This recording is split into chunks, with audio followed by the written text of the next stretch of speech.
Lucamus Prime here, so it is time for another movie review today. Today I'm going to be reviewing another one of my favourite films of all time, which is once again an adaptation of a book by the author J.R.R. Tolkien. So, if you've already read the title, guys, then if you haven't, then just so you guys know, the film I'm going to be reviewing today is the first instalment of the Hobbit trilogy directed by Peter Jackson, called The Hobbit: An Unexpected Journey from 2012. So yeah, this is a movie that I really love, guys. I think it's absolutely beautiful, and yeah, I really do love the first Hobbit film. I think it's absolutely incredible. It really is an amazing movie, and I'm going to gush about how much I love it now. So guys, just so you guys know, this is my personal opinion on the movie, okay? So if you guys do not like this movie, then that's totally fine. But if you do like it, that's also totally fine. But yeah, please respect my opinion just like I respect yours. So what's this movie about? So, now because the Hobbit book is just one book, it's not a trilogy of books like the Lord of the Rings books was.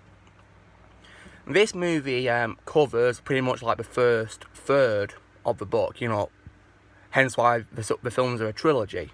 And I gotta say that, you know, I don't understand why people dislike this film, because, you know, I think it's very faithful to the book of the same name, which I really love. Because it is truly a great book, really incredible. And I actually do have a book as well, guys, and because I have read the book, I actually read it before I went to see the film at the cinema, I can confirm that this film is very accurate to the book. It really is. You know, so yeah. And so what can I give high praise to?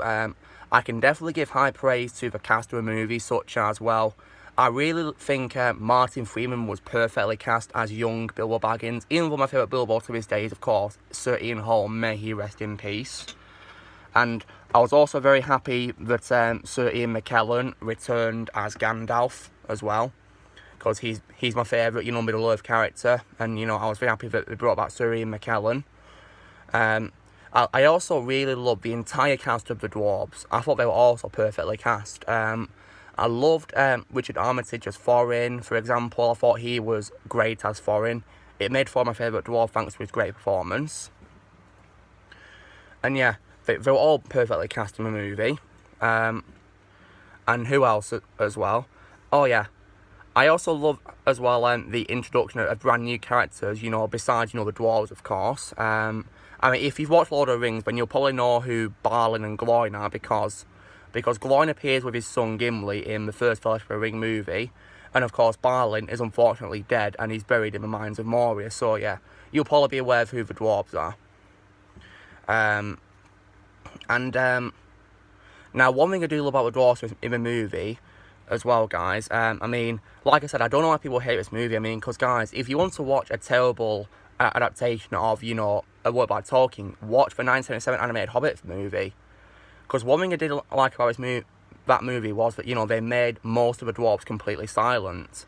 Whereas I do love how in this version, you know, they all talk and they actually have personality, which I really love, because I feel like in the original 1987 film they were completely soulless due to no personality, whereas in this movie, you know, they had personality and great dialogue, you know, so I was happy about that. Now, in terms of the supporting cast as well, I loved the inclusion of a character called Radagast Brown. I thought he was great in this movie, played by Sylvester McCoy, who I, of course, know for playing the 7th Doctor in Doctor Who. And as well as that, now one thing I will also say that I do love about this movie, guys, is I love how it expands on the original book to include material from the other films and books, because it's trying to bring together this shared universe, basically, which I think is great, you know, because we need, you know, indication that this book takes place in the same universe as Lord of the Rings.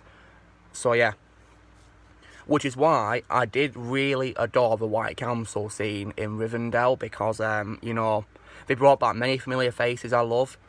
And speaking of familiar faces, I did also love the opening prologue where, of course, Ian Holmes' Bilbo, talks about, Erebor being destroyed by, and Dale being destroyed and taken over by Smaug the Dragon. And then I did also love the appearance of Frodo, of course, taking place before Fellowship of the Ring, before he met Gandalf at the tree. Because, and I gotta say, guys, but even though this movie was released 11 years after Fellowship of the Rings movie, Sir Ian Holm and Elijah Wood, they look exactly the same as they did in Fellowship of the Ring. Like, they look so healthy despite this movie being 11 years after, after. Then again, Elijah Wood, he still looks pretty young despite being 40 now, so yeah. And I also think Ian McKellen also looks the same, because he also looked really healthy as well, despite being in his 70s. Compared to Lord of the Rings when he was in his 60s. Yeah, I think he was in his 60s, yes. Now, another thing as well that I've got to give high praise to as well is probably the visuals, because, I think the visuals in this movie are absolutely beautiful. I love the lighting as well. Like, it's really incredible visuals. Just beautiful. And now, speaking of the White Council, guys, there was one appearance by a character that really shocked me when I first saw this movie, and that was Christopher Lee as Saruman the White. Like, I could not believe they actually got him back in this movie as part of the White Council, because I went to hear this movie with my father at the cinema when it came out in 2012, and we came in blind. We had no idea who was going to be in the movie or not. And when we first heard Saruman saying, "He didn't, I did," my father was like, "Oh my god, it's Christopher Lee." And I was like, they actually got him back. And I gotta say that even though Sir Christopher Lee was 90 when this movie came out, he also looked so healthy for his age. He really did. And he delivered an amazing performance as Saruman. As a fun fact, guys, Sir Christopher Lee and Sir Ian Holm did not film their scenes in New Zealand because, due to health reasons, they could not fly. They could not fly to New Zealand. So they filmed their scenes at Pinewood Studios in London, basically. And so I can understand why they had to do that, due to health reasons, because, health comes first, doesn't it? And, and despite that, however, they were still amazing in their roles. Even though, I have no idea if Elijah Wood was actually there with Ian Holm when filming his scenes with him, but yeah. Christopher Lee did a great job, pretending he was talking to Sir Ian McKellen and Hugo Weaving and Cate Blanchett. That was, that was a great, talent that he had to pretend they were there, yeah. And speaking of them, I did also love the return of Hugo Weaving as Elrond, who once again also looked really healthy for his age as well, despite the film being 11 years after Fellowship of the Ring. And definitely Cate Blanchett as Galadriel too, most definitely. And another thing I've also got to give praise to is definitely Howard Shore's music, because I love how he returned to compose not just, many familiar tracks such as, Concerning Hobbits from the original Lord of the Rings trilogy and also Gollum's theme. I also like how he also composed the Nazgul theme for a scene where Thorin charges towards Azog after they escape from, the Goblin Cave. But I love how he introduced, new music. Like, I think he composed it really well. And I also did love as well the songs which are sang by the characters. For example, I love the dwarves' song they sing at Bag End. And I will say that I do like this version more than the 1977 version of it, because unlike the 1977 version, I always get goosebumps listening to this version sang by the dwarves in this movie. Like, it sounds so brilliantly sang, it really does. And I also did love the song sang by the goblins too in Goblin Town. Like, that was really good. Great singing by them. Speaking of the goblins, I did love the performance by Barry Humphries as the Great Goblin. He's an Australian comedian who you may know as Dame Edna Everidge. But yeah, he played the Great Goblin, and I think he was great in the role too, yeah. And I believe he actually really enjoyed playing the Great Goblin as well, yeah, in the motion capture suit. And now, speaking of motion capture, guys, I did love the return of Andy Serkis as Gollum. Because, Andy Serkis, he's my favourite motion capture actor, and Gollum's my favourite role of his. And once again, he played him so brilliantly, and I especially enjoyed his interaction with Bilbo in his cave. Like, that was amazing acting by the two of them. And they were so brilliant together. And I did love how in the extended edition, they included more of Gollum as well.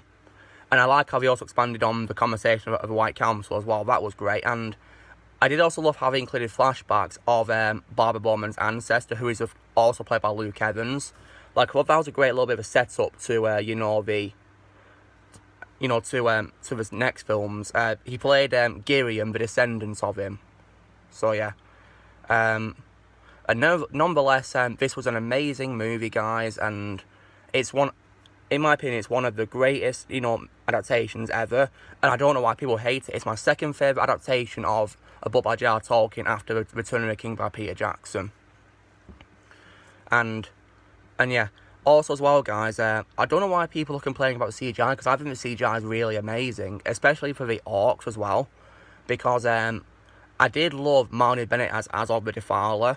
I mean, because while his role is different to a book in which Azog only appears in a flashback and he gets killed, I like how they brought him back as like a main villain, having a vendetta against Thorin's bloodline, wanting to kill them all. And it was Marnie Bennett's performance as Azog that made Azog my favourite orc of all time. Because I thought, he played him so well. And I like how they expanded his story because, yeah, one of my issues with the book was I didn't really like how Azog didn't really have much presence compared to, the films. So I like how the films gave him the presence he deserved because I think he's an amazing orc. He really is. But yeah, nonetheless, guys, this was an amazing movie. I don't understand the hate for it. I mean, I don't have any issues with it. I literally have zero problems with it, I mean, the only issue I can name is it just doesn't out Return of the King, to be honest. But yeah, and I do also love the credit music as well, guys. Sang by Neil Flynn. Like, it's my favourite Hobbit credit song. I like it more than the other two songs. But yeah, it's really great. I love it. But yeah. So guys, this was me talking about the Hobbit Unexpected Journey, reviewing it. So yeah, so what I give it out of 10, guys? Well, because like I said, I literally have zero problem with it. I give it a flat out 10 out of 10. I think it's perfect. I love it. So drill, guys. Be sure to give this video a like. Also, please leave in the comments what you guys thought of the Hobbit Unexpected Journey directed by Peter Jackson. I'd love to hear what your thoughts are on it. Also, be sure to join Team Prime by pressing subscribe for more videos coming in the future, and fly, you fools!